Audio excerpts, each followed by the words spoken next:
The untouchable True School Sports Empire proudly presents something the boxing games is missing. Hey, what's going on? It's your boy BT, and I came here to talk some boxing with the thousands of True School Sports subscribers. Now, we had to do it again. I told y'all earlier in the day. I was gonna be live at 10 p.m. sharp Eastern Standard Time, and 10 p.m. is here sharp Eastern Standard Time. And we're live. So what's that called, Pops? That's called being professional. On time, on prime time. That's right, being professional. But as you guys know, to my left, we have a man that really needs no introduction, for he is known the entire world over, city to city, state to state, country to country, continent to continent. It's the one, it's the only. It's Pops. Welcome, True Schools subscribers. Fire away, BT. So listen, man, we got a really great live for you guys. You know, the big card in Saudi Arabia is Saturday. A lot of notable names on the card, a lot of things to talk about, a lot of things to dissect. If you're just tuning in, make sure you smash that like button. If you're just tuning in on the playback, make sure you smash that like button. And definitely leave your comments down below. We definitely want to hear from you guys and hear your thoughts, because there's a lot to dissect. I mean, I think I was reading somewhere that 6 of the top 10 Ring Magazine heavyweight contenders are on this card. You know, you got the return of Dmitry Bivol, you got Opetaia on the card, and it's a lot of notable names. So before we get into the storylines, Pops, anything in particular that you're excited for? Anything that really stands out for you? Honestly, in the beginning, I was like really angry and upset of even having the fight like that, because I was being selfish. I wanted to see like the big names fight each other, but in reality, as a boxing fan, just to have all the prime heavyweights in unity with each other, fighting each other regardless, it's good because you'll be able to see all of them. So is there any heavyweight fight in particular you're excited for? Yeah, I'd like to see I would like to see Gerald Miller come out there and knock the fuck out of DDD. I know it's not going to happen. Huh? I would like to see Gerald Miller beat the shit out of DDD. I don't think he's going to do that. I'm excited. No, actually, I'm excited to see Wilder back. Really excited for Wilder. He's humbled a lot. I'd like to see what he's going to do with Parker. I think Parker's looks in great shape. So I think it's not going to be as easy as he thinks, because he's been inactive for how long? For quite a while, right? Yeah. And then Josh is fighting Otto Wallin. Yep. Yeah, I like Otto Wallin, and I think this might be his opportunity to go ahead and show people what he's been waiting for that big fight, and to show that he's worth it. So those are really my two key fights that I like to see. And as you told me, there's other fighters like Bival's on it. What else fights? We'll ask the chat. Yeah. Who are you guys excited to see? Because there's a lot to dissect. There's a lot to talk about before we get into the storylines, because there are some storylines. We're going to go through the storylines. Then we're going to go fight by fight. So I'm going to give you guys some storylines. We'll talk about some of the storylines. And then we'll go fight by fight. And I'll give you guys my breakdown as well as Pop's breakdown of what's going on. So let's go to the comments. Shout out to my main man, David. Esther, he says salute, and he says, I don't give that Soro Ellis dude any chance to survive the distance against Opetaia. Yeah, I didn't get a chance to really watch him fight yet. I didn't watch any film yet, but based on everything that I can see, on Box Track and whatnot, it doesn't look like on paper he's gonna go ahead and do something. But again, as I say many times, they fight the fights for a reason. So he'll get his chance to show what he could do on that top level. Sure. He says, my man Mr. Flash says, I'm here till I gotta go to sleep. He says, thank you. I see Parker beating Wilder. Fast hands, too experienced at the top level. He is a bad matchup for him. Don't be surprised if he gets stopped by Joseph Parker. And listen, he's been more active than Wilder. I mean, he fought Joe Joyce. Was it? I don't know if it was earlier this year or late last year, but he fought Joe Joyce in the last year or so.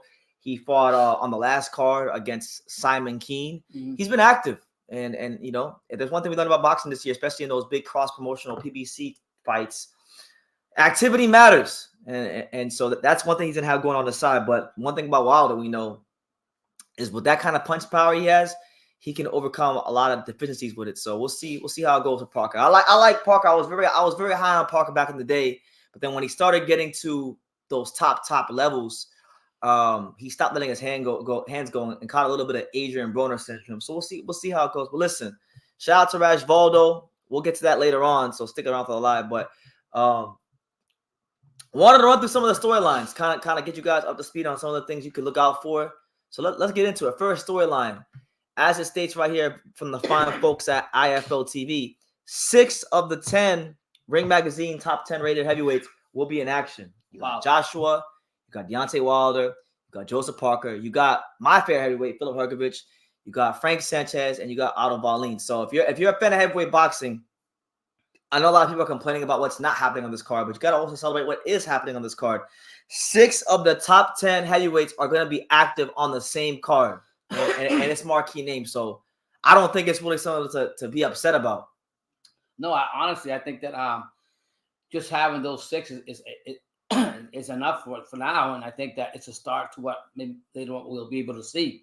And just having all 6 of them, I mean, everybody knows who Joshua is, everybody knows who Wilder is. If you know boxing, you know who Parker is, and obviously Hergovich and Otto Wallin and Frank Sanchez. So these are decent fights. I think these are all decent fights for each one, and that's actually be better for some of the other fighters that are fighting each other. Like you said, Miller's fighting who? Daniel Dubois. That's crazy. And he's a heavyweight too. Red out or ring. That's another good fight. Dubois got a belt now, doesn't he? So yeah. Dubois doesn't got a belt. He don't got a belt? All the belts are held by Fury and Usyk. Okay. Undisputed. Oh yeah, that's right. Okay. So yeah, a lot of heavyweights on the card. So you got that, right? Shout out to my main man, YouTube boxing vet T Street Controversy. Me and T Street, shout out to Philadelphia. We're on one accord because fuck the establishment, fuck these A sides. He says I want Joshua Wilder, Big Baby, and fucking Frank Sanchez to all get iced this weekend. Woo! Day of Reckoning got some bad juju with it. So listen, I would love to see. Listen, when it comes to the Joshua and Wilder fights, I'm rooting for the B sides. I'm to the point where it's like, you know what? Y'all fucked around with this fight for so many years. There's been so much on with this fight for so many years. I think it would be hilarious and poetic justice if like Otto Wallin or Joseph Parker wind up icing one of those two, and we don't wind up getting it. So you're basically saying, and then if AJ loses, AJ would actually have to probably fight a Jerome Miller to get back up to winning ways. We're gonna say though, that being said, so you're basically saying that all these fighters milked the fight like a Crawford and a Spence type, so to speak. They just held on and never made the fight. They knew there would always be. They knew. I feel like Joshua and Wilder, no matter what side you want to blame for the fight not happening all those years ago, they both knew that this fight was always going to be there for them. So like now they're older, now they're more of an advanced age in their career. They know that the end is closer to the beginning of their career, and it's like, you know what? Nah, F that. Some of these fighters need to learn the hard way that you got to be professional and you got to do things in a tactful and timely manner. So yeah. I want to see the B sides get it done. So you want somebody to ruin the party? Hell yeah. That'd be awesome. Hell yeah. And then AJ, who's been sticking his nose in the air, that scallywag. All right. He's talking about I don't have to fight Jerome Miller. Why not? Yeah, we know. Listen, he fought guys way worse than Jerome Miller. Okay. I still want to see the fight. I think there's still a lot of good commercial value in the fight. When you look at the YouTube numbers and just the attention that AJ versus Miller tends to generate, it generally goes over pretty well with the public. And they have a lot of history. So I think, look, if AJ were to lose that fight, I feel like lose this fight against Otto Wallin, there's definitely going to be that fight in the back pocket. And I'll say like this, in my opinion, I'm not an expert or nothing. I think everybody got probably Joshua, Wilder, Dubois. I'm forgetting somebody. Bivol. No, Bival. All those guys are favored to win. I don't think nobody's picking any of the underdogs. Well, ask the chat. Is anybody going with any of the underdogs? Let us know in the comments down below. But yeah, who's Frank Sanchez fighting? Frank Sanchez. We'll get to that. He's fighting. I think G Kabayel. I think he's fighting G Kabayel. So yeah, and then this happened today. I'm not gonna play the audio for you guys, but this happened today with AJ and Miller. And AJ pretty much told Miller, like, look, man, you're not on my level. I don't get nothing from fighting you. You're working for me. You're on my show Saturday night. I'm still your landlord. Listen, man, like, you big payday. Come on, brother. I like the fact that AJ, whenever he's around Jerome Miller, we don't get this corporate humble bullshit. Because let's be real, I'm sure to a degree he is humble, But when he was champion, he was undefeated. He overdid it a little bit.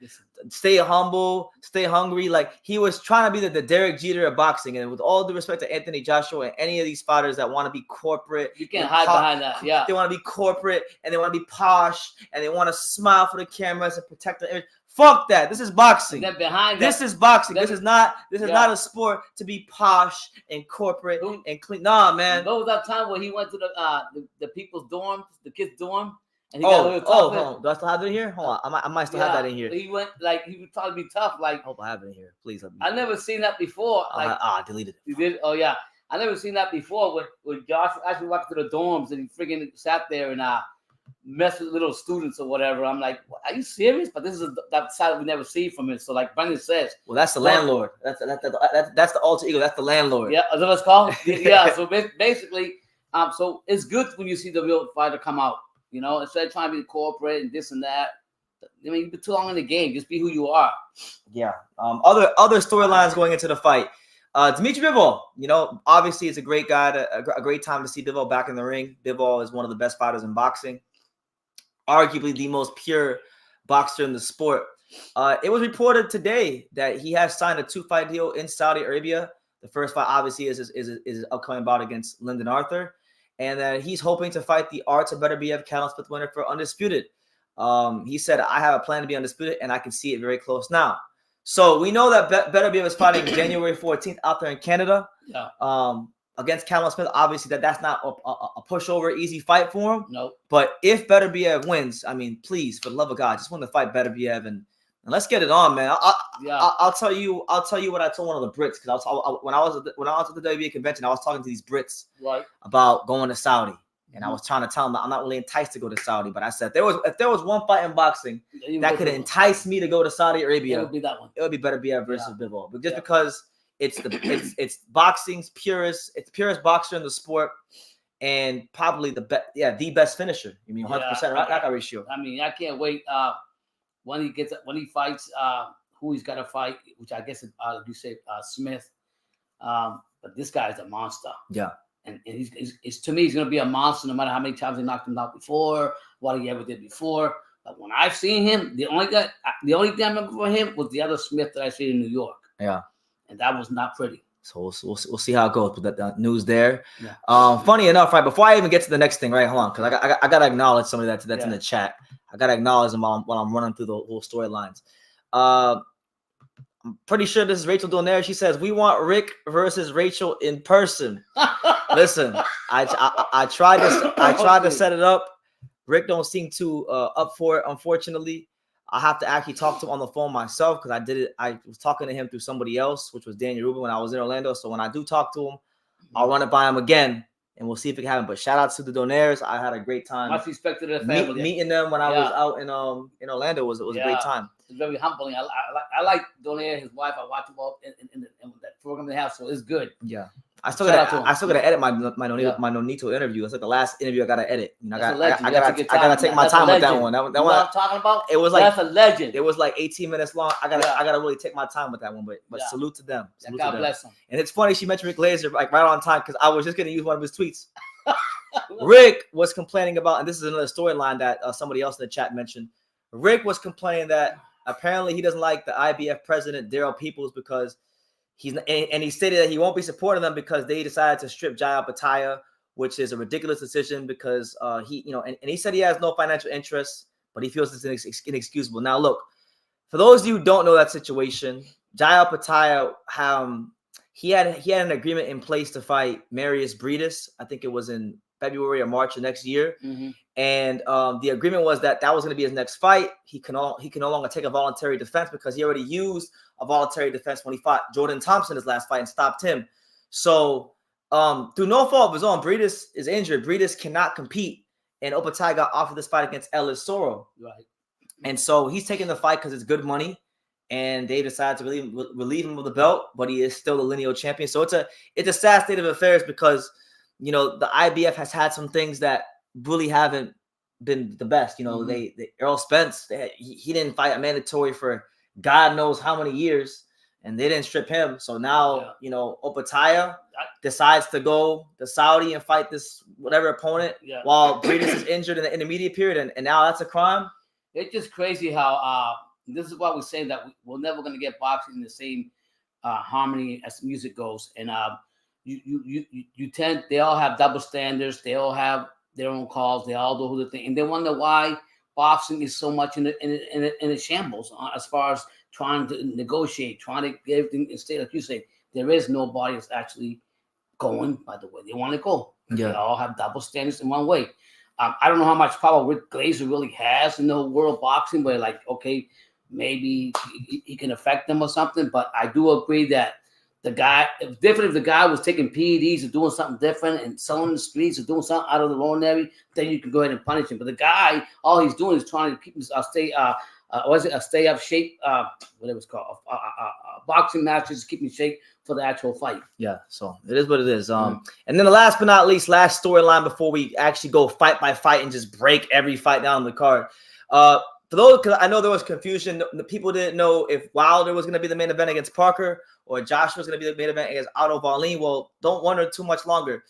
It is reported that Anthony Joshua versus Otto Wallin is the fight that will be the main event. Wilder versus Parker will be the co-main event. So listen, that's those are your storylines going into Saturday night. Yeah, for me, I like Otto Wallin. I just think he never got his opportunities like he should have, and I feel that him fighting Joshua and actually beating Joshua would be big. By the way, it wasn't Rachel we were talking to. It's actually Nonito, the Filipino Flash himself. Everyone in the chat, everyone in the chat, make sure you guys show your respect and appreciation to the Filipino Flash himself, one of the best to do it. No need to know there. He's in the chat, so make sure y'all go follow his channel with his wife. That's the channel, right? Yep. Go follow our channel. They got great boxing content. I go on it often. Sometimes I come, but they know who I am. But God bless them and God bless Donito. So listen, now that we got the storylines out the way, we've said hi to the fine folks in the chat joining us. We're gonna go through the card fight by fight, and we're gonna work our way up from the opener all the way to the main event. So we'll start with the first fight. It's probably the biggest mismatch on the card. Now you guys know I'm like the president. I love Filip Hrgovic. Filip Hrgovic is my favorite heavyweight in the world. One of my favorite heavyweights in the world right now. I've been a big supporter of his. He's obviously right now playing the waiting game because he's been IBF mandatory since August of last year when he won a very close decision against Zhang Zhilei, which was controversial. A lot of people thought he didn't win that fight. Since then, he's fought Dempsey McKean and wound up beating him via 12th stoppage, and now he's fighting a very nondescript opponent, Mark Demori. You know, most of us only know Mark Demori because this is the guy Demori who. He fought David Haye. What was it? 7 years ago when David Haye was on the comeback show. It wasn't even David Haye like in his prime. It was David Haye when David Haye was like still kind of floundering around as a boxer, trying to find himself. And David Haye blasted him out on a round on some British channel called Dave, some random channel. Like the channel was called Dave, right? So since that fight, he's fought Demori. I'm speaking of. He's fought nothing but mostly nondescript opposition. But listen, he's talking a good game. I mean, he's talking a good game going into the fight. He's talking about I'm gonna break Hrgovic's jaw. Well, I mean, he's got to talk that way. He's got to try to sell the fight, make people think, that he's going to be this guy. And God bless him. I respect every boxer that gets in the ring because they're giving their life every time they go in there. So to me, both of them are winners, regardless of the case. But when I'm just going to, you don't know of unknown that much as well as you do. You just have to try to talk a good game because I know these two don't have no common opponents, do they? No, not that I know of. The thing is too, like psychologically speaking too. I'm not gonna say if I thought it was a trap fight, I would tell you guys. Like last time before Espinoza and Robesi fought, I told you that's a trap fight. Like Robesi might lose that fight because of X, Y, and Z. I don't think this is a trap fight for Hrgovic, but psychologically it could become that. If he has a really, really, really bad night because there's no pressure on Mark Demori. Mark Demori, listen, if Mark Demori gets knocked out in the first round, that was already expected. Yeah, really. Any sort of success Demori has will look bad on Hrgovic. So Hrgovic has to make sure he not only wins this fight, but wins it impressively, so that he can send a message to the heavyweight division that hey, I'm here for the big fights in 2024. I know this fight was never going to happen, but I would love for this event right here, Brendan, but they can't have it because now he's got a belt. I'm talking about Zhang Li Zhang Zhilei. Yeah, Zhang Zhilei. He's out there. He's like the only heavyweight that wasn't on this card. He was crying about. Yeah, I was watching something. I don't know with Instagram or something. He was crying because he didn't get on, or he didn't get the fights, or this and that. Well, you know what, dude? When you had a chance to sign a fight, maybe you would have been there. You could have been there with Hergovich. So nah, I'm gonna say this about Zhang. I feel like they should have had him on this card. Zhang. No, I'm saying like Zhang, you should have signed. Yeah, Saudi. You're saying Saudi should have had. Yeah, they should have signed it, but they should have had that fight. You know how that would have been more exciting to have him there, this and that, and have the like I said, the storyline between them two. That would have been great, but I guess that's for another. But I'll add this little caveat about Hergovich before we go to the next fight. I don't think that Hergovich is making that fight regardless. Not because of him. I think as a fighter, he'd take the fight. But he's in that IBF mandatory position. He's not a guy that has boxing politics on his side, so he's gotta have to wait to get that shot. Yeah, and not just that. I think in the last couple of months, he recently hired Keith Connolly, the manager. So Keith Connolly's smart, and they're not gonna do anything crazy with Hergovich until that title shot comes. And look, the IBF already mandated if Usyk and Fury decide to have a rematch, their belt will not be on the line for that fight. It'll automatically become vacant. And Hergovich will fight whoever is like the next. I think Hergovich will probably want to find the winner of Joshua versus Wallin because that's like the next highest ranked opponent. So that's what it is there. Yeah. So no matter what, 2024 Hergovich is getting a world title shot. Holy crap! He's getting an IBF title shot next year. So basically, the first fight between Usyk and Hergovich is the most important. I mean Usyk and Fury. Yes, because the most important. Because that'll be the fight where all the belts are with one guy. And then if they decide to do a rematch, which I think they will, because who's turning down that kind of money? Right. Then the IBF belt goes vacant, and Hergovich will get his shot. So not a ton to talk about Hergovich and Dubois, because I feel like some fights in boxing you can look at them and they are exactly what they look like. It is a mismatch, but we'll see how it goes. And Hergovich has always been out to the media. He's always been down on the bottom shelf, regardless how talented he is. But I know one thing: me and BT know. We're going to tell you a little secret. You better watch out for the creation. He's coming. He's coming. David Esther says, Hergovich is like a minus 1,000 to get the stoppage. I'm tempted to put it on a parlay, but sometimes these big guys tire out in a freak occurrence or medical condition like Zhang did a couple years ago. Yeah, exactly. Like when Zhang fought Jerry Forrest. Same thing. Same type of scenario. Boxing politics, man. Them guys want to freeze Jai out because he's on a different platform in the best division without a belt. Guys are going to duck him even more. That is kind of what's happening to Jai Opetaia because and we'll get to Opetaia later on, but like Chris Billum-Smith signed to Ben Shalom and Boxer, so Billum-Smith's next year is already mapped out. He's gonna fight I think Riakpur next, and then they might even do the Chamberlain rematch. Like they already have a lot of in-house cruiserweights that they're mapping out for Chris Billum-Smith. So Opetaia is gonna be hard pressed to get the fights because he is hands down, talent-wise, skill-wise, the best cruiserweight in the world. He showed you guys that he's the good was when he won the title against Marius Briedis, and who the money won't be satisfactory for those guys to fight him right now. So that's why things are going how they're going. We'll see. My man QC says, shout out to BT and Pops. Much respect, fellas. Appreciate your knowledge on these fighters and boxing overall. We definitely try, man. We definitely I definitely put my best foot forward. Pops can tell you how long I've been sitting in this room all day staring at this computer, editing content, interviews. Behind the scenes, you guys just don't know. Yeah, so it is what it is. Shout out to thank you all for being here out there in Australia. Carl Hansen, the boxing kangaroo. Salute to BT and Pops. God bless you. God bless you to your daughter and your family this year. Yeah. Last comment, and then we'll go to the next fight. Shout out to the pride and joy of all of North Las Vegas, my main man, Johnny Cortito. He says, the Panthers are starting to upset me, champ. Listen, Johnny, during hockey season, there's highs and there's lows. Right now, it's a bit of a low. I always said by Christmas time, certain guys on the team got to start stepping up, like Matthew Tkachuk. I think it'll be all right. But, they pissed me off, too. Thank God I've been busy, too busy to be pissed off about the Panthers. But nonetheless, next fight, let's move on to it. So, interesting fight. We got Frank Sanchez versus Junior Fa. Obviously, Frank Sanchez is a guy that constantly gets overlooked in the heavyweight division because, obviously he's not like a big, massive puncher. He doesn't speak English. He's Cuban. Big name. He's not a big name, right? And a lot of the top guys aren't jumping up to fight him because the money, again, isn't going to be that great. But still a quality heavyweight. Yeah, but I'll go ahead. Yeah, I still blame. I'm sorry. This is where boxers need to understand. If you have a good manager behind you, a manager that goes out there, and you know who I got a lot of respect for? I thought he's a pest when he goes to these conventions. Samson. That guy might not speak a lot of English, Samson or whatever the case may be. He knows how to count. Yeah, but he knows how to count. But you know what he does? He goes out there and he petitions for his fighters so they can get an opportunity to get rankings or get a chance to make the big money. I don't see that from a lot of managers go out there and do that. I've seen a lot from WBC one time. Probably the one that just went to the same thing. Managers are there. So what I'm getting at, boxers hire the right managers and the right team, and they'll be a big point in the future. That's easier to the numb because is it? You oftentimes don't Is know that politics too. Everyone says hire the right manager, but you don't know what the hell. A guy can still not think he's the right manager until it's time for him to be a manager. Right. You know what I'm saying? Yeah. But I want to get to Frank Sanchez. Okay. I don't want to get too far off track. But Frank Sanchez, right now, he hasn't had the opportunity to really fight, the top guys in his career. I mean, the biggest names he has on his resume are guys like Joey Dwayko, and the most notably, Efe Ajagba. Now, Efe Ajagba was 2 years ago, and since the Efe Ajagba fight, he's gotten like these third and fourth tier heavyweights like Carlos Negron, Christian Hammer, Daniel Martz.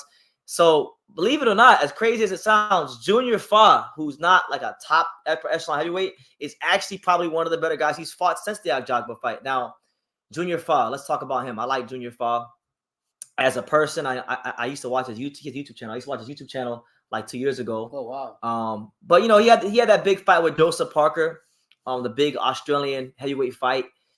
Wound up losing that fight. And then he fought Lucas Brown, and that fight was kind of crazy because he got hit kind of behind the back of the head, and wanted to be called a stoppage. So It's been a rough go of things for him. But this is his chance to really make a name for himself. I haven't watched Junior Fa tape in a while, but I just remember from when I did watch him, I don't think he has the feet or the footwork to really deal with a Frank Sanchez. His best bet is that Frank Sanchez's legs aren't what they used to be, and he's able to get him to trade more. But again, I just think when it comes to pedigree, experience, things like that, this should be a Frank Sanchez victory. And look, Frank Sanchez is a ranked fighter in most of the sanctioning bodies. I would like to see him get some of these fights. Like I would like to see him get his opportunity next year, because the thing with guys like Frank is he's never ever gonna get a chance to really show what he can do in the big fights or get the big fights until he works his way into mandatory position, because he doesn't have the market value. He doesn't have the pull to really command the fights he wants when he wants them. So he's in that tough predicament. So if you have fights down here in South Florida, you don't think he would not sell up here? I think he would sell. All the Cubans out here. Yeah, but you got to have a promoter that's willing to put up the money for the event. So they may not want to have Frank Martin as a main event fighter in South Florida, right? Because it's not easy to turn a profit over in boxing. So maybe if he did fight in South Florida, he could probably fight with Hialeah Casino, something like that. Like it has to be a small venue. He ain't fighting in no damn he's not fighting no American Airlines Arena. He's not fighting Monmouth Park. No. But nonetheless, I'm just saying, put it where, like, for example, like the Mexican, like Saudi, Cuba, even though I wish boxing was healthy enough to have an event like this in America. This is why I think Saudi is good for fighters like Frank Sanchez. I think Saudi would be a big benefit to guys like Frank Sanchez, because one, he'll be able to get good paydays. Two, he'll be able to stay active, which will then allow him to, maybe up his market value, up his exposure, and maybe then put him in a better position to command those fights he wants when he wants them. So I think Saudi, for guys like him, more so than a guy like Joshua or Wilder, I think Saudi for a guy like Frank Sanchez is amazing. Yeah. What would you like? I know, like you say, he's not a big name unless you know boxing, but somebody like that, what would you do for him? What would you do to bring him out more, like to get exposure more? The best thing you can do is keep him active. Okay. I mean, but then again, it's up to the fighter if he wants to stay that active. You could be a manager. No, because you got to have opponents that are willing to fight him. And a lot of guys, especially like in divisions where there's like, in divisions where you have a guy that's undisputed or guys that are about to fight for undisputed. Yeah. Normally, it causes a lot of stagnation. So the guys who are contenders, they don't necessarily want to move as fast as you think. Move the bar. So it's not as easy as just he can fight this guy. It's not as easy as you think, right? So nonetheless, a good fight for Frank Sanchez. A chance for Junior Fa to rewrite some wrongs in his career. And I'll tell you this: if Junior Fa somehow beats Frank Sanchez, then God bless him. It's going to look great on his resume. I will say one thing about the Saudi cards. I think all the fighters come out winners in their pockets. I mean, because they're probably the highest money-wise, promotional company. Yep. I think every fight that goes there is going to make some money that they probably couldn't got here or whatever. So it's not like you're going there to get nothing. You're going to get something. Okay. All right. Next fight. And by the way, before I even go to the next fight, let me acknowledge some of these comments because I did see some interesting comments. Shout out to everybody here. It's your boy BT, the untouchable True School Sports Empire. Good to see you guys. My man Johnny says, I'm rocking that gray True School Sports sweater today, champ. You know what time it is. Yeah, see, Johnny has that custom True School Sports hoodie that I left at his house that I gave him that one time. So I know it's gonna be a good day today. Yeah. Frank knows that this is the best place to make a name for himself. Correct. Yeah. I would agree with that. Let me see who else we got. We got Kevin from Chicago says, how long will the Saudis continue popping off? Now, Pops was just talking about this before we started the live. Look, I'm of the mindset that like I gotta be skeptical when it comes to anybody who's throwing money in boxing that's new, because over the years, whether it be Pro Bellum, whether it be Ringstar Sports, no disrespect to nobody who who's not in the game anymore, but like Triller, what's the other one? Who was that one guy? There was one dude who had a promotional company, Disrupt Promotions. That guy never really got started, right? So it's like I'm always skeptical. Well, I will say, but the reason why I think Saudi might be more I'm sorry to cut you off. Right.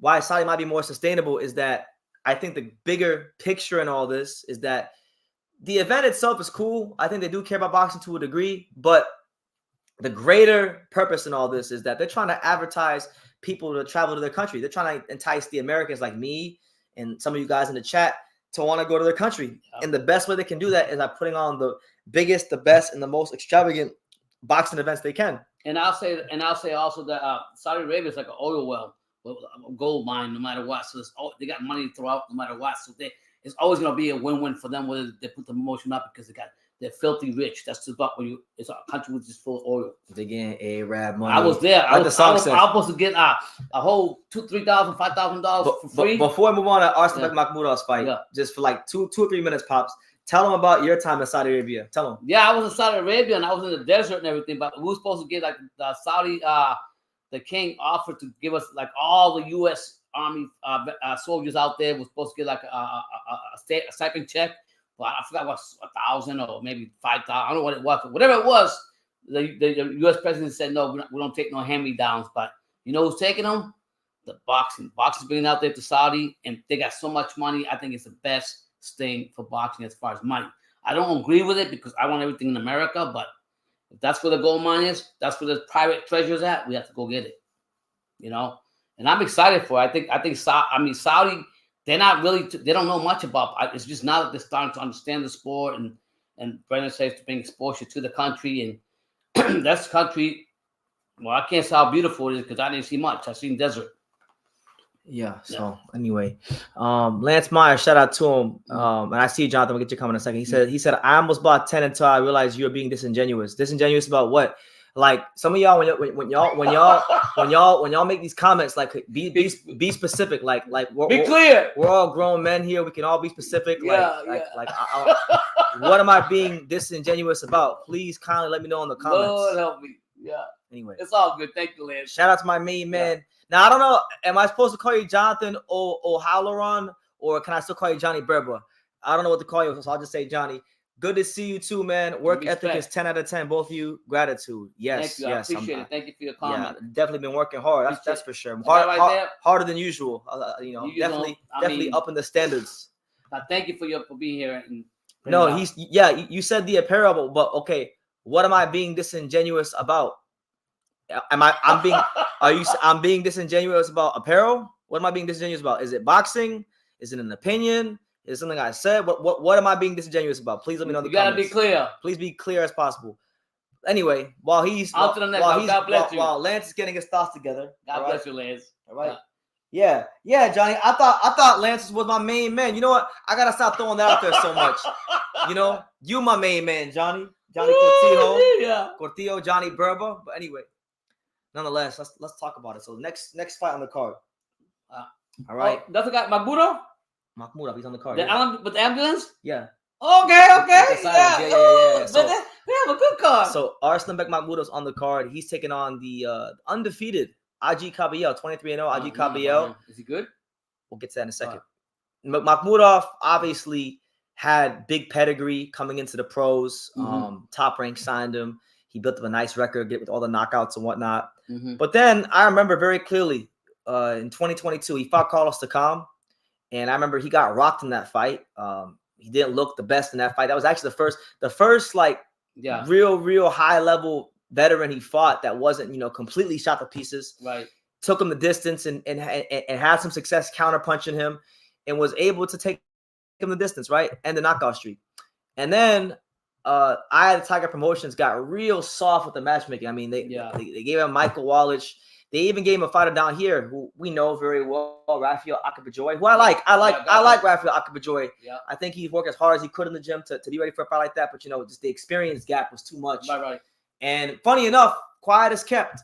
I know for a fact that I had the Tiger Promotions try to fight Ahmed El Bihali, who's light heavyweight, after the Takam fight. That's crazy. Because Ahmed literally called me. Anyway, he told me. Yeah. Right. So the reason why I'm excited about the Kabayel fight is because Kabayel is definitely the best opponent that Makhmudov has fought since he had the Carlos Takam fight. And Kabayel's been around for a minute. I know that Ajit was supposed to fight. He's been rumored to fight Anthony Joshua for the longest time. Yeah. And I just think it's a good fight for Makhmudov to really show where he's at in the division, because Kabayel, albeit he's 23-0, like Kabayel is a guy that, I don't see him as an upper echelon heavyweight. I think he's, top 30s. He's cool. But if Makhmudov has any ambitions of fighting at the world championship levels of boxing, he's gonna have to go in there and really show something. Do a demolition job. Yep. And look, I respect Kabayel. He's solid. He's undefeated, so nobody's ever beat him. So obviously, when a guy's undefeated, you gotta show him how to lose. Well, I think the biggest thing is, like you said, this is one of the biggest platforms for a lot of promoters out there, anyways. And this is where you can show yourself. And people that don't know about Makhmudov, they're gonna find out if he goes out there and puts a good. Like my friend down south was a good show. Who's your friend? Jorge Rubio. Yeah. Good show. Yeah, and Mr. Flash makes a good point here. He says that Kabayel can upset Makhmudov. He beat Chisora years ago, and we tend to forget that Makhmudov went 12 with Takam. This is a big test. No, it's a huge test because, like I said, when he fought Takam, it wasn't so much that he just went the distance. It was the weaknesses that I saw being exploited. Every time Makhmudov has fought this far in his career, it's been a straight demolition job. He comes forward. He uses a long jab. He has that big overhand right, and he gets you out of there. He does that weird shit with his neck with the twitch where his neck is cracking. Yeah. So does Kabayel have any speed? Like speed faster than him? But people say Makhmudov is very slow. The heavy punches, but he's a very slow puncher compared to. Is Kabayel got more speed? I mean, yeah, but like that's not really saying much. Makhmudov's not a fast guy, but he don't need to be a fast guy. He's fundamentally sound. He's heavy-handed. All you gotta do is touch you, crack you a couple times, and that's what it is. But again, I think if Kabayel can keep that work rate nice and high, and push the pace going into the latter rounds of the fight. This could be an upset. I think it could be an upset. This is actually one of the fights where I kind of raised my eyebrow. Yeah, and I'll say, man, this is a good cards in there, man. This is undercards. I mean, even the undercards are pretty good. Then this is the undercard. That's what I'm saying. We're running right through the undercard. I'm saying, wow. So I mean, for an avid fan that loves boxing heavyweights, I think I'm all for your money. Okay. Profound Dreamer says another winning father-son duo on bot. Thank you. God bless you, man. Thank you so much. Teofimo Sr., Bill Haney, Devin Haney, Pops, and BT.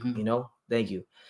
Jared Anderson has been quiet, and he's not making fun of other heavyweights ever since Prince Charles Martin gave him the business. He's not part of the card.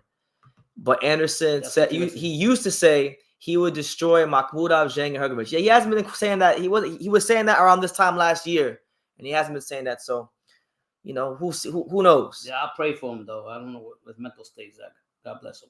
Yeah, so we'll see how it goes. But nonetheless, now we're getting into the meat and potatoes of the card, guys. Make sure you smash that like button, subscribe, all that stuff.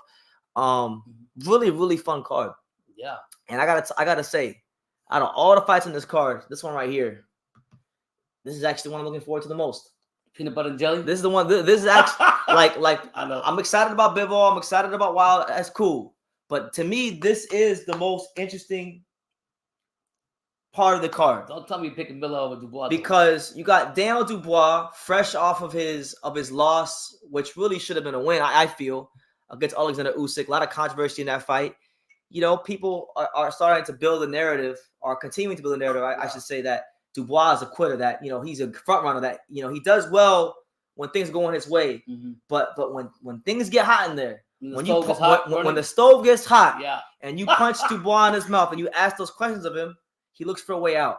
Because in the Joyce fight, you know, Joyce had that piston-like jab in his face the whole fight, closed his eyes shut, and then he eventually bent the knee. And then same thing goes for when he fought Usyk, right? He had that one moment of controversy where he hit him to the body, I thought, but they said it was low, and the Usyk, recovered, got up, beat him the hell up, right? So he's got a lot to prove here. And on the other side of the ring, much like Adi Kabayel with Makhmudov, there is a guy that's never lost in Jarrell Miller. Going to this fight, I love Jarrell Miller, but I don't know. I don't know. I can't say anymore. Dubois. I'm picking Dubois to win. I'm a big Jarrell Miller, big Jarrell Miller fan, but I just think Daniel Dubois. But that's not saying that because I see Jarrell hit. He swings and he's got a lot of punches, as big guy as he is, but I don't see that. So I see him overweight. I'll tell you all this. I remember many years ago when I first saw Jarrell Miller fight. First time I ever seen Jarrell Miller fight was 2016. He fought Donovan Dennis. Donovan Dennis was like he wasn't a natural heavyweight, but they brought him in. Big Baby Miller was being promoted by Greg Cohen Promotions at the time. They brought in Donovan Dennis. Miller beat the brakes off Donovan Dennis and looked like $1 million. At that time, Miller was weighing in about like 275, 280, big guy, carried the weight really well. But pretty much since that fight, that was like 7 years ago for the most part, he's been hovering, 300 pounds plus every fight. So I'm very intrigued to see what his weight's going to be for this fight, because I don't think Miller can come in at this fight like 330 or 320 or whatever it's going to be, and be able to fight the way he needs to fight to beat a guy like Dubois, because Miller is not a big one punch guy. No, I would actually say at the world level, he's probably one of the more feather-fisted heavyweights, despite being how big he is. He beats you with his volume. He beats you with his punch output. And that's why this fight's so interesting, because Dubois has a reputation of looking for a way out when things get hard for him. And Miller has the physical size and the punch output when he's got it going to take him to those places. So it's going to be a real interesting tug of war. And all these fights are like 10 rounders running? In Saudi, they're all 10 rounders? 10 rounders? I think this one, I'm just saying in general. I think this one's a 10. Is it? Yeah. I think this one's a 10.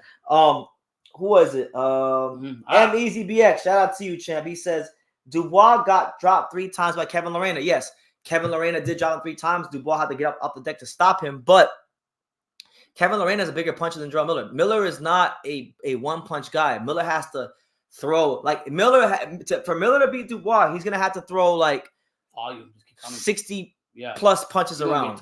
That's the kind of fight he's got to fight, and in doing that, I think he's gonna open himself up to a lot of counters. And Dubois is going to get his chances to finish him. It's just the question is whether he does or doesn't. And I'm not going to lie to you. I know it might be wrong because everyone's going to say Miller's a steroid cheat and this, that, the third.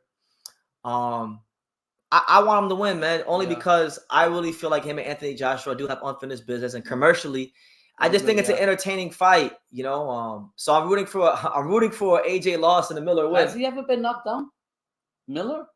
I mean, we got all the other stuff, but I'm going to think about that. I can't remember. I know he got hurt. He got hurt many years ago when he fought the guy Bogdan Dinu. Okay. I think that fight. Okay. And then he wound up stopping him in like 4 or 5 rounds, right? So we'll see how it goes. One last caveat about Miller, and then we'll move on to the next fight. Miller, I remember at the Luis Ortiz Charles Martin card, I had ringside seats. I got hooked up by somebody I knew who worked at the casino. I had a ringside seats. So I was really close to the ring. And I happened that night to be sitting next to Jarrell Miller, right? At the time, there wasn't a whole lot going on with Jarrell Miller. So I was talking to him. Me and him, we do know each other a little bit, just from him being here in South Florida so much. And I remember Miller, at the time I was talking to him, and he was like, he was a little down about life. And I asked Big Baby, I said, Big Baby, what's going on? I said, are you living or are you just merely existing? Because there's a difference. That's the question I asked him. And he said, I'm just merely existing right now. And he was doing some things outside of boxing, like business-wise, that he was working on at that time. So the reason I'm bringing it up is to say, look, man, you can't just merely exist in the heavyweight division. If Miller wants them big fights, this is the gateway to those big fights. You want to fight Anthony Joshua, you got to win. You got to beat Dubois. You got to beat the brakes off him. And I think he's got the style to do it. It's just a matter of, did he live that life during camp? Was he a professional in the gym? Did he have the integrity to stay true to himself and be in the optimum shape to win this fight? Or was he eating cheeseburgers and doing that bodybuilding shit? And is he going to come to this fight, 340 pounds? Everything's going to show. You only can hide so much. Everything's going to show in fight night, and that's what we're gonna find out. Because he's been out of the ring for I think for me, this is a chance to him to beat a name like Dubois and prove to people like, yeah, I just don't eat cheeseburgers. I eat double cheeseburgers. With extra peppers, with extra onions. I like him. I'm not gonna lie. You got Dubois. Yeah, I'm going with Drum Miller because we have to get that scallywag Anthony Joshua. Gotta get him. I'm going with I'll go with Big Baby. You like him said the peanut butter jelly stuff again. Yeah. By the way, since you brought it up, True School Sports, the live, I love this. I'm gonna let Drum Miller tell you guys, who our unofficial sponsors are. So Big Baby, tell them who our unofficial sponsors are, champ. Vienna sausage cinnamon buns, Wonder Bread, Kool-Aid with no motherfucking sugar. This never gets tired. There you go. Never gets old. There you go. Shout out to him. So shout out to Big Baby. Shout out to Dubois. I like Dubois. Dubois too. I know Dubois does. He follows the channel too. I know Dubois does watch the channel sometimes. He told you, so respect to him. I know this is a chance for him to, listen, to take the O. Because again, people talk about Baby, even though Joe Miller is not known as an elite heavyweight, he's never lost in the ring. No, he still has his O. After all these years, he still got his O. As heavy as so he is, Daniel Dubois can take it. Yeah, those volume punches he throws, I be thinking he'd be out of breath and done, but no. Yeah, so we'll see. You going with Dubois? Yeah, I'm gonna go with Big Baby. I like Big Baby too, but I think Dubois just because we had to get that scallywag. Anthony G-String Joshua. Anthony did he calls him. Anthony got worried about Wallin. Yeah, but nonetheless. Yeah. Let's get into the meat. We're getting into the real nitty-gritty, guys. The real nitty-gritty, man. By the way, just so you guys know, this is my second live of the day. You guys might not see me live until the fight on Saturday. We'll see how it goes through the week, but we will be live on Saturday for the fight. So make sure you guys make your plans and join us for the live fight reaction extravaganza. Real interesting stuff here. All right, we got the lineal cruiserweight champion, Jai Opetaia. I believe right now at this juncture in time, the number one pound fighter from the country of Australia, right? He's fighting a nondescript opponent in Ellis Soro, a British fighter that, on paper doesn't seem to have the biggest knockout ratio. Right. Has a lot to prove. But Opetaia is coming into this fight very pissed off, as we alluded to earlier in the live. Yeah. Opetaia got stripped by the IBF, I believe unjustly because of something that was beyond his control. Right. So I think he's gonna go into this fight, and he's gonna send a message that, hey, all you cruiserweights who don't want to fight me, this is what's gonna happen to you when you do fight me. Because Marius Briedis, I think now that the belt's vacant, the IBF probably gonna order Briedis versus Gilberto Zotto Ramirez. That's what's being reported out there. So whether it's Zotto, whether it's Marius Briedis in a rematch, Opetaia, I think, is gonna be ready for them all. Well, definitely. I mean, and respect for Zoro taking the fight and being in there, because anybody gets in the ring, you got to give them their props, no matter how we look at it. And Opetaia, like I said, I didn't agree with what the sanctioning body did to him. I don't agree with that. That's like I said, but they all got double standards. So we'll see how it goes, man. Now, one thing about Opetaia, I like his style because he's southpaw. Throws a lot of combinations with bad intentions. He's not going in there to be a friend, to fence with you. And that's the thing. I probably should have watched him tape on Ellis Soro before this live, but I've had the time to go watch the tape on Ellis Soro. Yeah. But he better not be like one of these textbook British fighters. Like I'm talking like textbook stance. Stand in front of him. The little he better not be like if that. If he stand in front of him, he's done. No, you can stand in front of him, but you can't. I'm talking about like the textbooks British stance. Yeah. That's not going to work against Opetaia. Yeah. That's the kind of thing that'll get you knocked out in 3 rounds or less. Look at Jordan Thompson as an example, right? I like Jordan Thompson, and I remember, and I'll give credit to Howard because I know he's here because he said it wasn't going to be a long fight. Jordan Thompson was knocking out all these dudes when he was at domestic level. Big, strong cruiserweight. Tyson Fury, sparring partner for the Wilder fight. When he fought Jai Opetaia with that textbook style, got chopped up in like a round. It was like in the first 3 rounds he got chopped up. The fight didn't last long. It was one of the most one-sided ass beatings in any championship fight I've seen this year.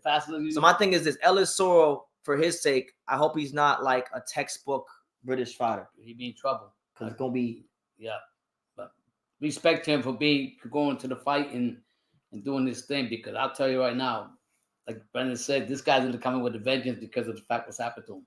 So we'll see how it goes. So switching gears, right? Because now we're getting into like the last 3 fights in the card.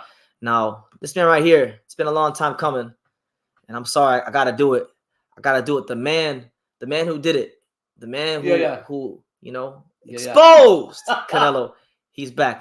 Let's get a Canelo exposed for Bivol one time before we talk about Bivol. But I've seen a lot of people try to rewrite history and rewrite the narratives of certain fights in boxing. Now, there were a lot of great fighters in boxing. There were a lot of great moments in boxing this year, as there are every year. There were some disappointments. There were some many highs and there were some many lows. But make no mistakes about it.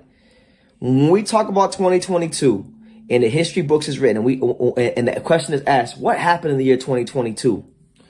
The answer to that question is quite simply that 2022 was the year that Canelo was exposed by Bivol. You feel me? I'm wearing the shirt. For those that know, you know the shirt. Canelo exposed by Bivol. That was 2022 in a nutshell.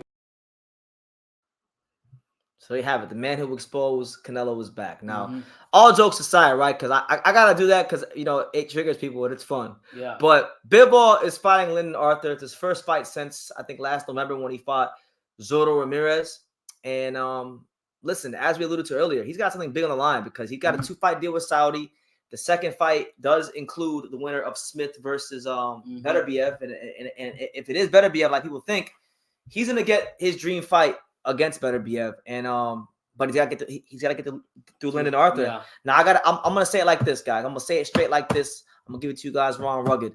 I've watched Lyndon Arthur fight, I think 3 times. Good, solid fighter, good jab, tough, has a good gas tank. But when you look at his overall like punch selection, skill set, it's literally just an above average jab, an average right hand, not a whole lot of left hooks, not a whole lot of uppercuts, not the most creative offensive fighter in the world, just a guy who's a good pace fighter, fighter that's really good at keeping his lead hand out and controlling range.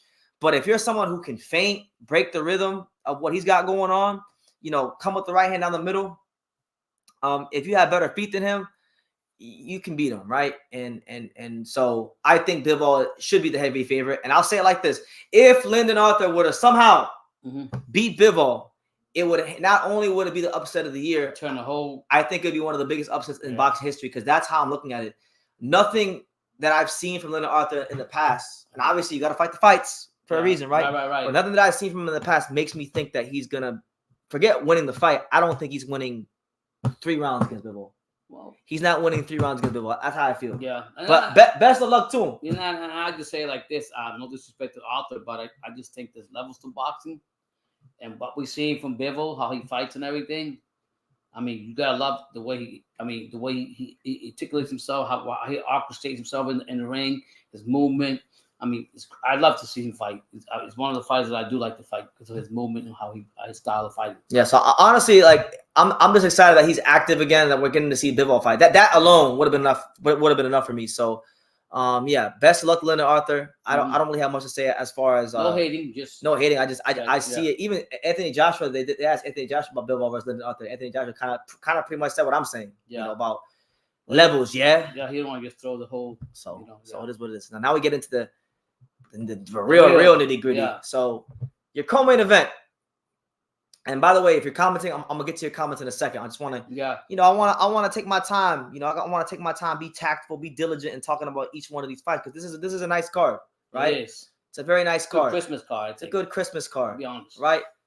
Deontay Wilder, Joseph Parker. Now, very intriguing storyline going into the fight. This was once upon a time.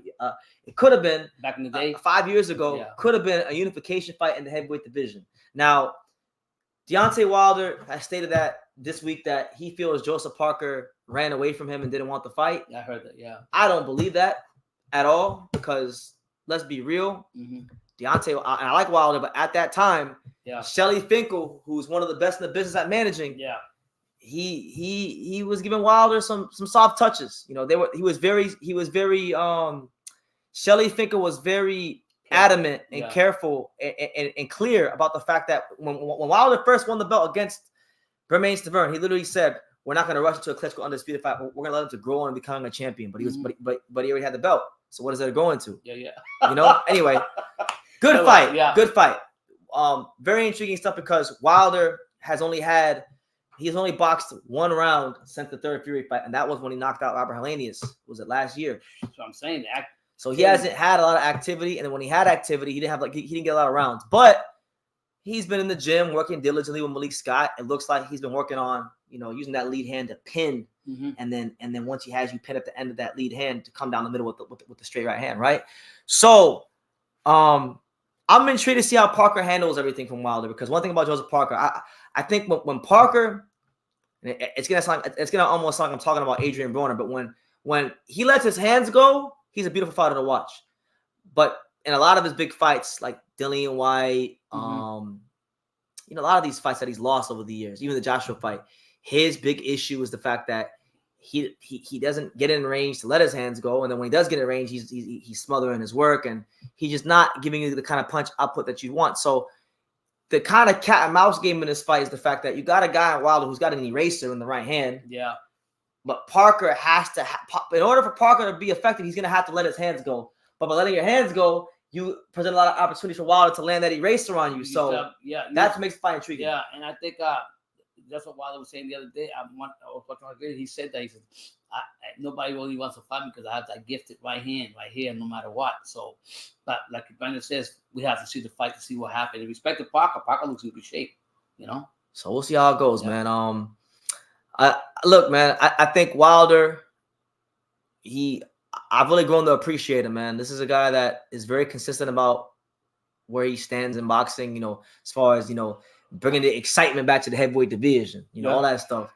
And he does, but look, anytime he fights, love him or hate him, he brings that excitement every single time. Every man that's fought Deontay Wilder has been put on their ass. Even if they never got knocked out, they've been put on their ass. Wow, so my thing is, if Parker gets put in that position like every other man has, will he be able to withstand it? Because look, Parker does have a pretty good chin, but we saw Joe Joyce not stop Parker. Yeah, so that was probably the best Parker I ever seen too. By the way, that's why I was so high on Joe Joyce, because the best Parker I ever seen fought that that Joe Joyce. But I think, look, I'm gonna tell you right now, don't let Joe Parker win this fight. If Joe Parker wins this fight, the whole narrative of his career has to change, because this is a guy that, when he won the belt, albeit controversially, from Andy Reid in his hometown. Fought Carlos Takam, fought Razavan Kajanu, had a really boring fight, Anthony Joshua, lost to Dillian White, fought Chisora a couple times. He's been all over the place. He's actually probably been one of the more inconsistent heavyweights in the world. But I'm telling you right now, Parker has always been looking for that one signature performance, that one signature win. And this could be it. This could be it for him. So we'll definitely see how it goes, And then last but not least, the main meal. The main appetizer. Now we got the main meal. The main event. Oh, the main event. Yeah, main event. Anthony Joshua, Otto Wallin. Now, Pops, before I get into my assessments of the fight, what do you make of Wallin versus Joshua? I've always said that Wallin for me has been a decent heavyweight, and I always liked him. I just never seen him get the big fights he's supposed to get. So for him, I think this is his time to toot the horn and try to go ahead and try to take a big name like Joshua. It's not going to be easy, but I'm riding. I love Joshua. Wish him the best, but I'm riding with Wallin. Why are you riding with him? I just like the way I like the way he fights. I like what he doesn't have that. He hasn't had that big fight or that big status he's been waiting for, and this fight he will show me why he's going to be. Joshua, I don't know what this guy changes trainers left and right, and no disrespect to Ben Davison, but to me, he's not cream of the crop. As a manager, he is. As a trainer, but he's decent.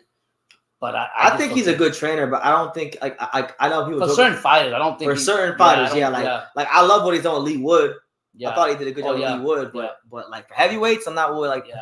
There's a reason why Fury canned him after the first Wilder fight. Yeah, and it proved to be the right move. But as far as this fight, really good stuff because I think Joshua's been this will be Joshua's third fight this year. You got to give AJ credit.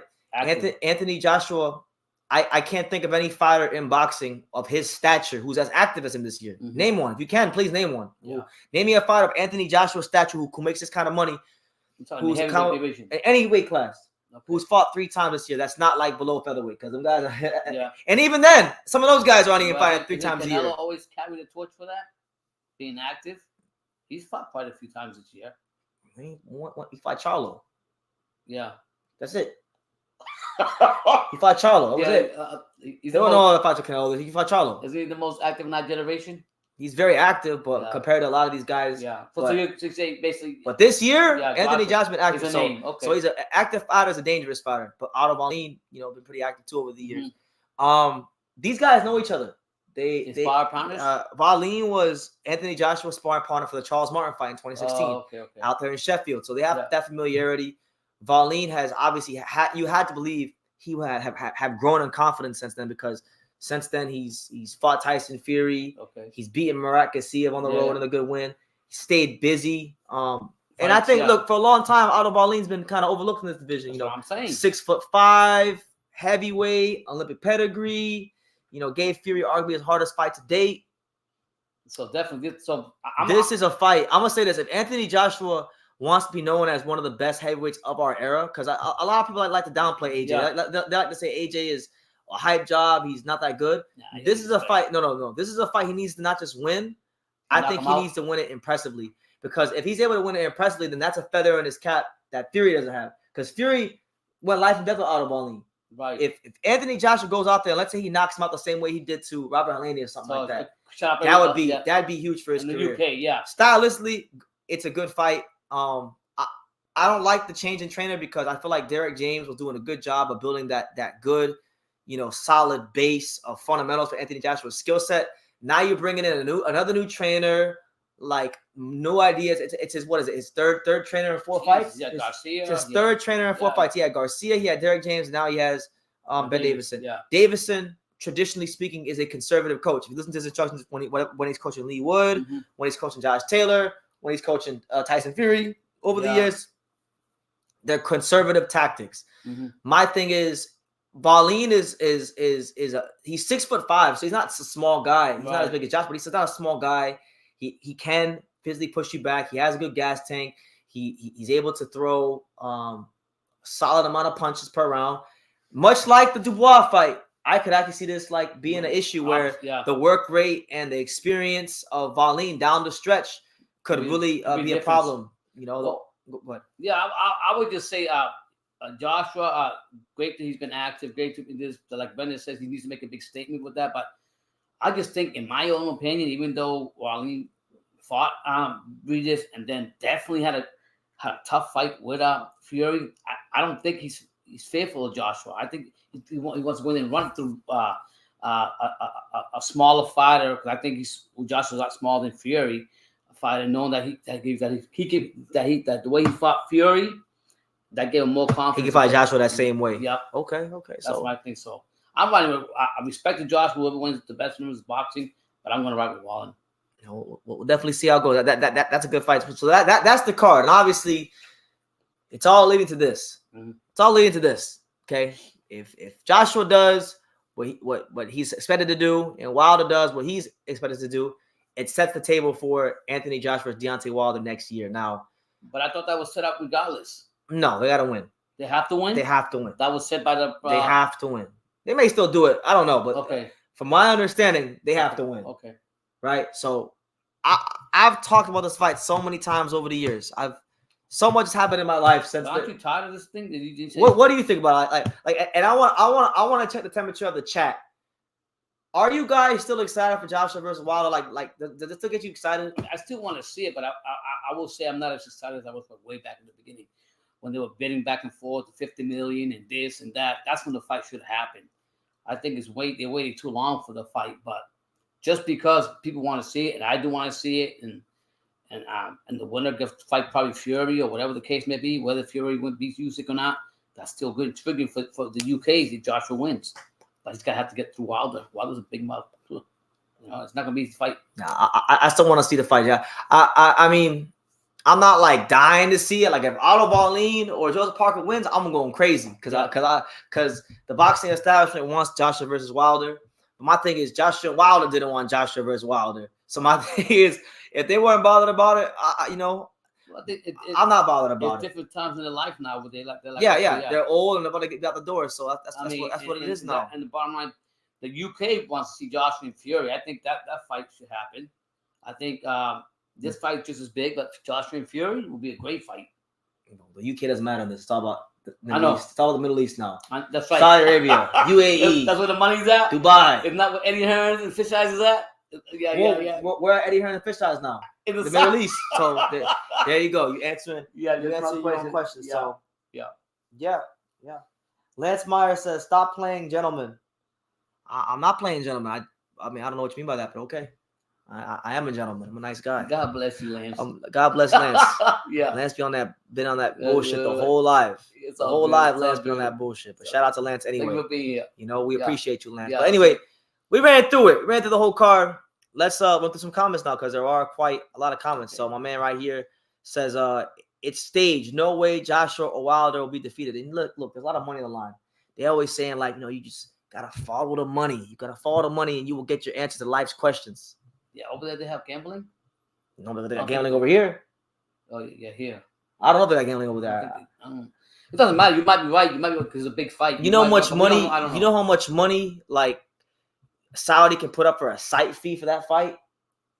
Oh man, jeez, that's not even a fight. That's a Joshua versus Wilder is going to be an international event. Oh, it'll be big. It's going to be big because you're going to have a lot of promotion. I mean, so I'm not blaming anybody for being a skeptic. It'll be a great fight, but I don't think it's going to be as big as a Thriller from Manila.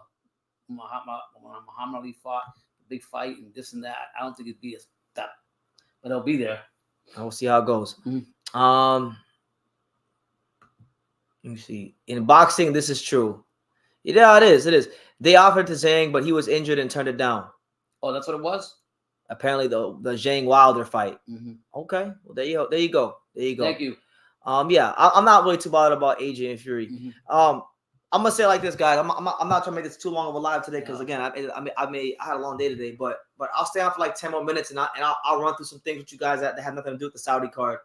Like I saw on Twitter, and I want to get this out there. Yeah, I saw on Twitter that apparently Ryan Garcia has instructed his whole team, to go ahead and make the Devin Haney fight. And Devin Haney's went ahead and confirmed it. So but I don't know if anything's gonna come of that. He confirmed it. That doesn't mean he agreed to the fight. No, but it looks like things are moving in the right direction. Yeah. So let's just say, let's play fantasy boxing. How this guy never been a champion? Yes, I know he's got the millions of followers, subscribers, and all this. Blah, blah. He's ranked in the WBC at 140. What's he ranked? I don't know what he's ranked, but he's ranked. I know he's ranked. And I mean, I respect to him. I mean, he's got a lot, but I mean, he just got pulled and say, okay, I want this because I want this. He's ranked. Yeah. And yeah, commercially, it's a money-wise, he'll sell. A viable fight. So he's like Tank. He sells anywhere. Okay. All right. So I'm going to say anywhere, but he sells like on the West Coast, and they're going to fight on the West Coast. They're not going to fight in New York or South Florida or anything like that. So, all right.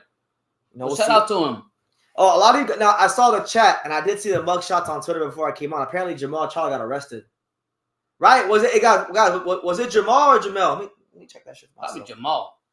I'm gonna say it was like. God bless, man. That guy's been going. No, I don't wish. I'm not gonna celebrate anybody going to jail. But what I will say is, if he is gonna be in jail, then maybe that means Benavidez won't fight him. I'm gonna say one thing. Maybe that means Benavidez won't fight him. Jamel, like he was there for his brother, but he wasn't there like he usually is, and that's to me like that's kind of odd when I didn't see Jamel on the whole spectrum of him being there supporting his brother like he usually does. Yeah, he showed up, but he didn't do like he usually does. So there's probably some other stuff going on behind the window, but I'll pray for Jamel.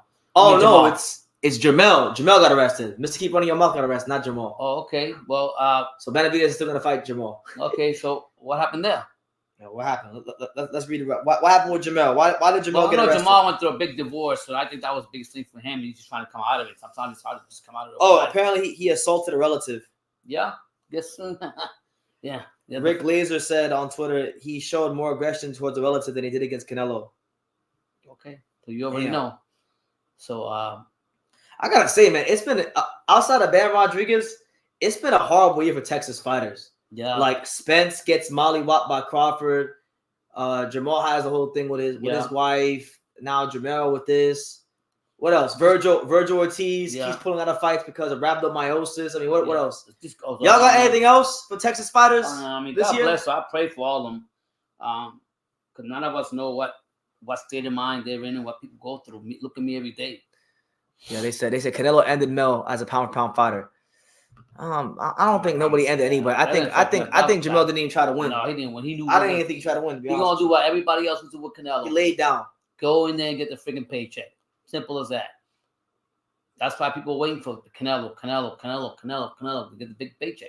And Canelo tells you that English and Spanish. I know what you want. I give you big money. Alapal is something not to be negative. He said, Shockey Foster and Bam won. That's true. Yeah. That's true. But I'm just saying, like, there are some bright spots, but man, there's been some real dark spots for Texas. Yeah, I don't think it's more of a negative. I think they're just calling out the things that's happened. Like Earl Spence got publicly executed on pay-per-view. Mm-hmm. Virgil Ortiz kept pulling out of fights. That's reality of it. That's not being negative. Jamel laid down for Canelo. Mm-hmm. Jamal came back and fought a career 147 pounder at the 168 limit, pretty much. Mm-hmm. And didn't stop him. The positivity is the boxers still keep fighting. But God bless Texas. God bless Texas. Don't mess with Texas. We know it's not easy. I mean, I like to interview my son recently with Eric Lance's out here. He came on and said, "You guys don't understand what athletes go through. The anxiety, the sitting at home questioning this and questioning that, and everybody got. I'm not gonna say they're all crazy, but everybody got mental illness to a certain extent. It's just the way society is today. So I pray for everybody. I only can see what the media reports, but we really don't know what's behind all that. But I pray for everybody, and I learned to be a better human. Like my son says, be kind. Be kind. Don't be. He gave me his lecture about just being nice. You gotta be kind. Canelo deserves full credit. They said he ducked both Charlos. I was never one of those people that said he ducked Charlo. Charlo was never one of the guys like I was really gassed about Canelo fighting like that.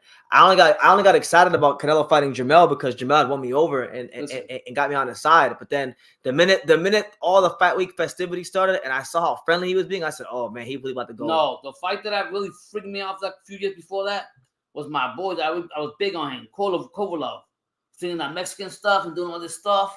And then he got in that fight, as big as he was. Then kind of find out he really threw that fight supposedly threw the fight because he had all this case shit with that one woman he had. I knew that was right there. But Canelo, I don't want to get this Canelo all thing. I'm just saying Canelo, if he doesn't fight Benavidez, like coming out, fuck Manguia, Mongol, whatever his name is, Manguia, screw him, screw everybody. If you don't fight friggin' Benavidez, even if you're waiting for a free lunch for years, there's something wrong with you.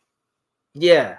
But then Canelo's going to say, one thing Canelo argues to say, no matter what I do, I'm always going to be wrong, so I'm just going to do whatever I want to do.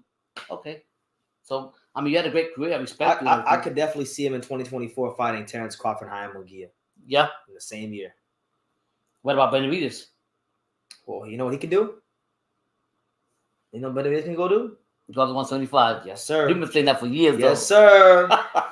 A lot of people said about Benavidez. He got up to 175. Yes, sir.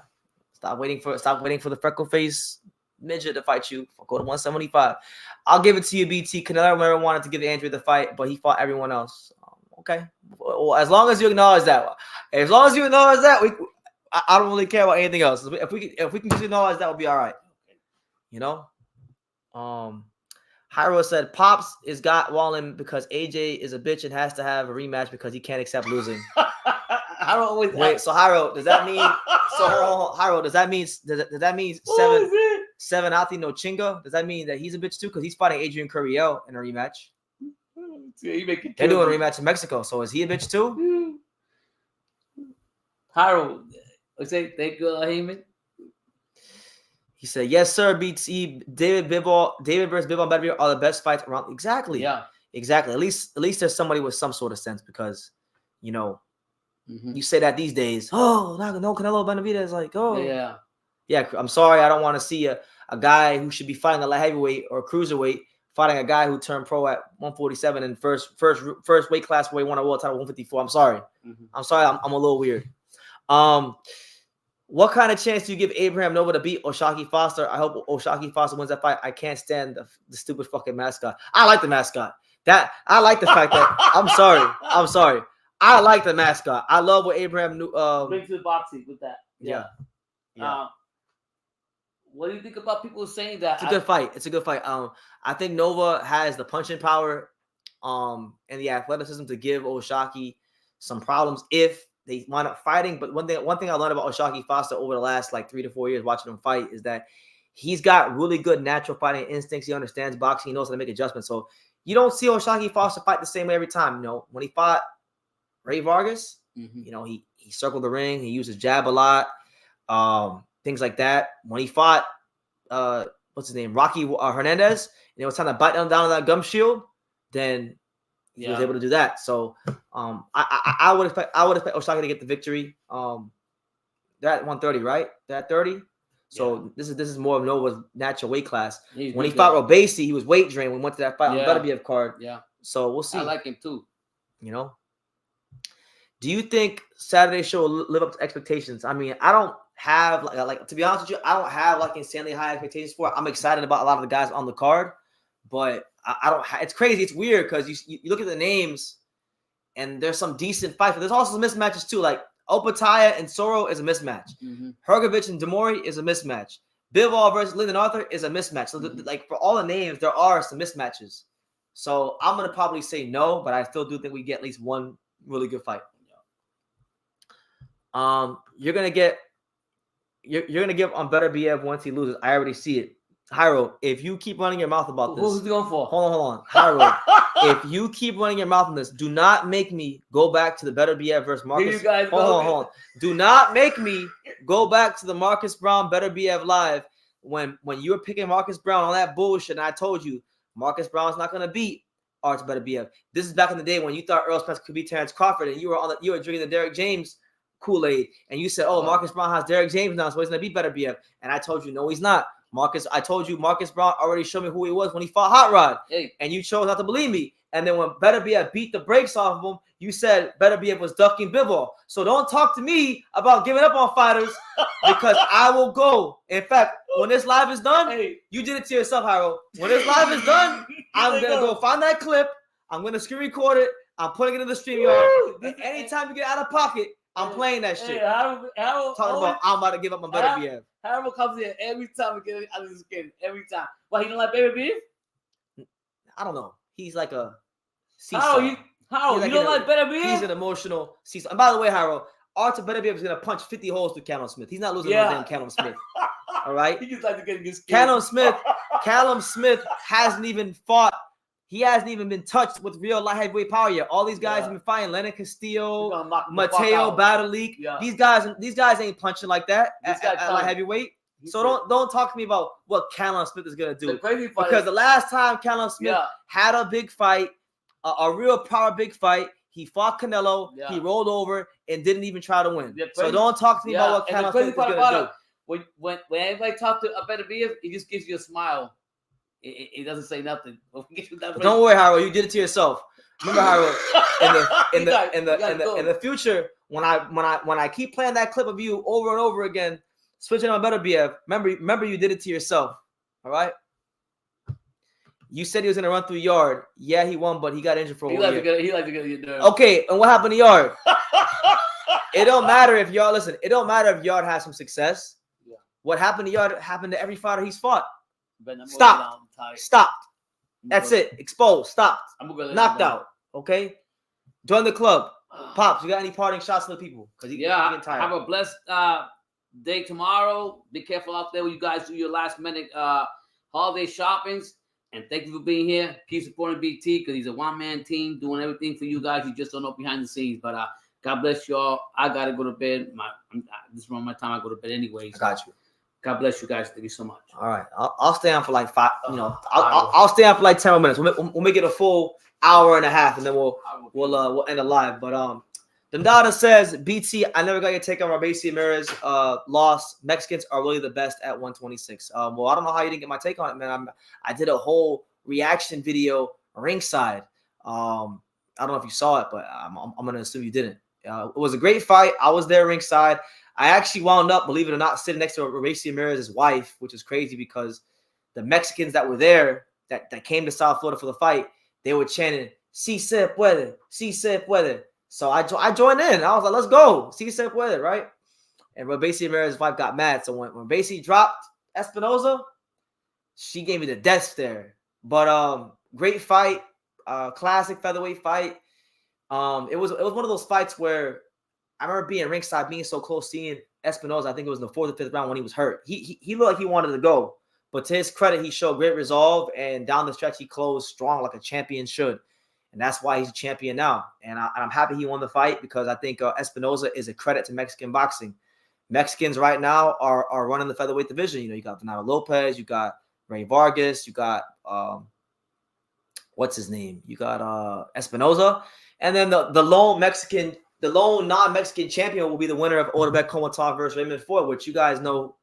I think it's going to be Otabek Komatov, but I'm a little upset at Otabek Komatov, and I got to do a video about this, but I'll touch on it a little bit while I'm talking about Otabek Komatov, because as some of you may know, Otabek Komatov's trainer his whole career has been Timur Ibragimov, you know, the former professional heavyweight, former 1996 Uzbekistan Olympian, good fighter.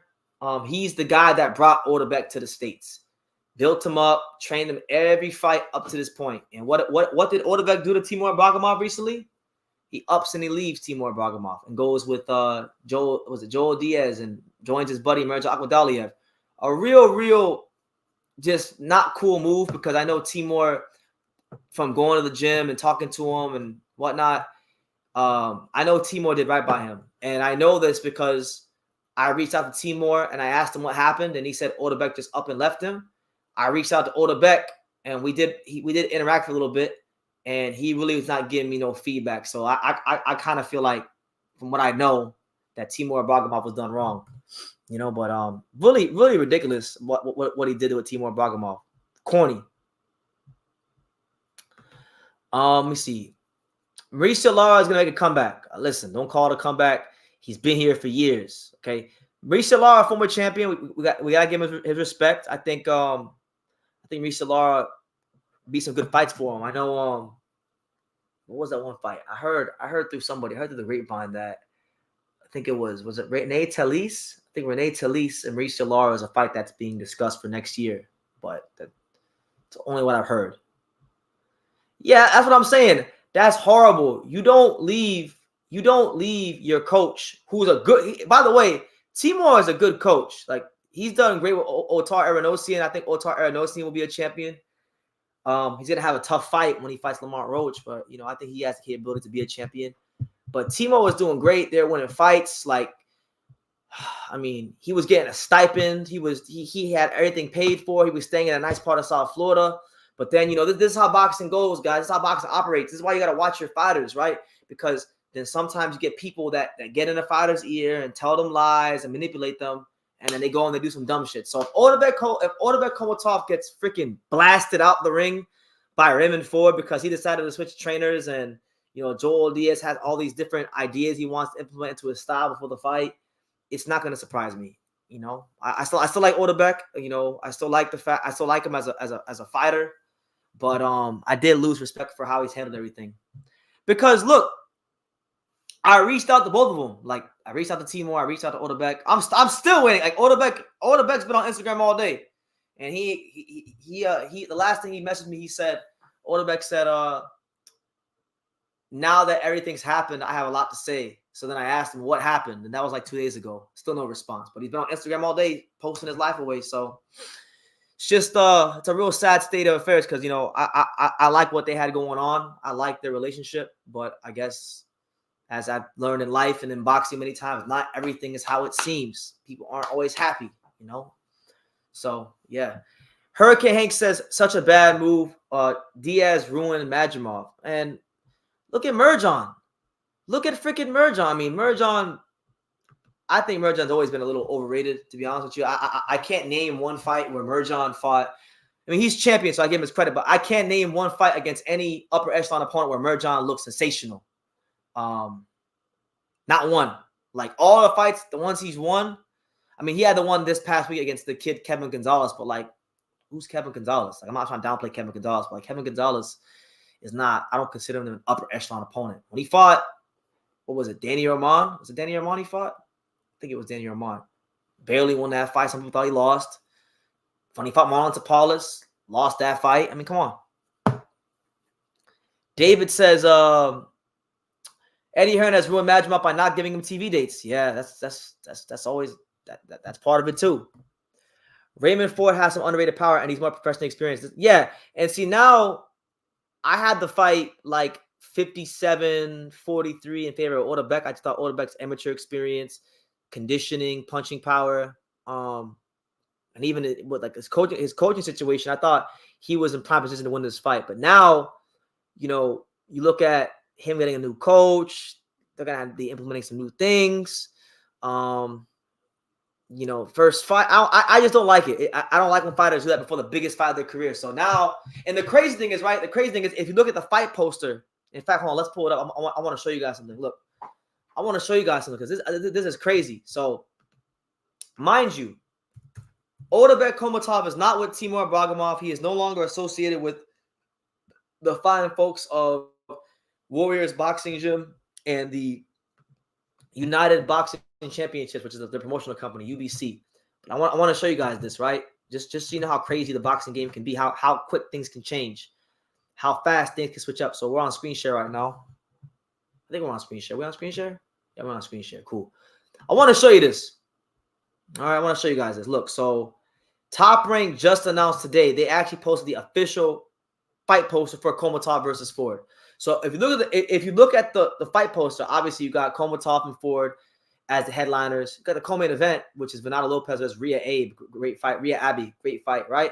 But then when you look at the promoters on the bottom, you got Top Rank, you got ESPN Plus, and you got the Turning Stone Casino. But then you got UBC right here, and UBC United Boxing Championships. That's the gym here in South Florida where he trained at, but he's not with them anymore. Like Timur's not his trainer, so. Crazy stuff happening with Otabek Komatov before the biggest fight of his career, and he couldn't have picked a worse time to be pulling this kind of bullshit. So maybe God's favor is upon Raymond Ford. He's gonna win this fight. Who knows? But a really, really intriguing storyline going into the fight. Joel does not train Bivol. He's just on their. Yeah, exactly. What happened with Daniel Lusnov? He won the gold medal in Rio. Last I heard, he was in a lawsuit. That's what I heard. He was in a lawsuit. Been inactive, and this is what it is, man. Daniel's a very talented fighter, but the last thing I heard some months back was that he's in a lawsuit. So sad, but this is why you gotta have good management in boxing, because if you don't have the right people behind you, you know, it could be to your detriment. And by the looks of it, you know, I don't know too much, but it looks like it's been to his detriment. So. We'll see what happens. Hopefully, I know Lusnov fought in an exhibition, because they had these little exhibitions out in, I think, Russia or somewhere out there in the Middle East, and he wound up, you know, fighting in one of those. I mean, it's just sad. It's real sad what's happened to his career, because that's a guy right now that when we talk about the welterweight division, he should be towards the top. We should be talking about Lusnov fighting the guys like Boots and the Stanianis and the Virgil and them kind of guys. But such is boxing, such is life. You know, it is what it is. But listen, guys, on that note, I'm gonna end the live. Before I end the live, let me give you guys some programming reminders. I'm not sure if I'll be live before the Wilder the Saudi Arabian card, because I don't know if you guys can tell, I'm a little burnt out. I'm just editing so many videos and going live twice in one day, but it's great, man. I'm really overwhelmed with the support and just the growth of the channel. I love that people are enjoying my content and enjoying the sport of boxing, and I'm looking very forward to next year to you know, bringing you guys more great content, going to more fights and things like that. So, yeah, just a lot of great things happening in life, a lot of great things happening in boxing. And I think 2024, as good of a year as 2023 was, I think 2024 is going to be even better. And that's how you should think. You should always be optimistic going into the new year. So on that note, you guys take care, be blessed. And like I say in every single one of these videos, you can love me or you can hate me, but I'm just a kid from Daniel. So until next time, take care, guys.